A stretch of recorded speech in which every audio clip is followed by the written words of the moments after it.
Alors, dès l'origine, Saint-Laurent va beaucoup commander aux fournisseurs lyonnais. Ce qui est très étonnant, c'est que lorsqu'il a 17 ans ou 18 ans et qu'il est dans sa chambre à Oran et qu'il confectionne ses petites poupées, ses paper dolls, eh bien, il a déjà l'idée, en fait, dans sa future maison de couture qu'il imagine, de commander des tissus aux Lyonnais. Alors, comment il les connaît, ces tissus?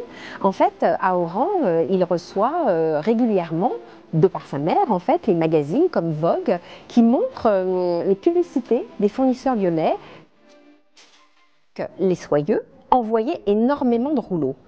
Et tous les rouleaux n'étaient pas choisis. En fait, ils étaient prêtés à condition. Ça veut dire qu'ils n'étaient pas payés. C'est uniquement le rouleau de tissu qui était utilisé qui était payé.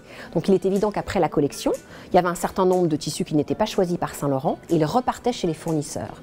Donc il était évident que ça n'était pas rentable. Mais c'était une véritable vitrine parce que ça leur permettait, une fois qu'ils avaient un modèle qui était choisi, de le diffuser dans des pages de publicité où on avait toujours sur ces pages le nom du fournisseur, le nom de la maison de couture. Et c'est d'ailleurs le fournisseur qui payait en totalité la plage de publicité. Et puis pour eux, c'était évidemment une vitrine commerciale internationale extrêmement importante.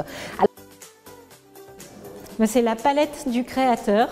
Donc Yves Saint-Laurent, quand il recevait des tissus, se créait ces espèces de palettes de nuanciers en épinglant des petits échantillons sur des feuilles de papier quadrillé A4. Et quand il avait une robe en tête, ou même en partant du tissu, parce que souvent il partait du tissu, eh bien, il consultait tous ces petits échantillons et ça lui donnait des idées de robe.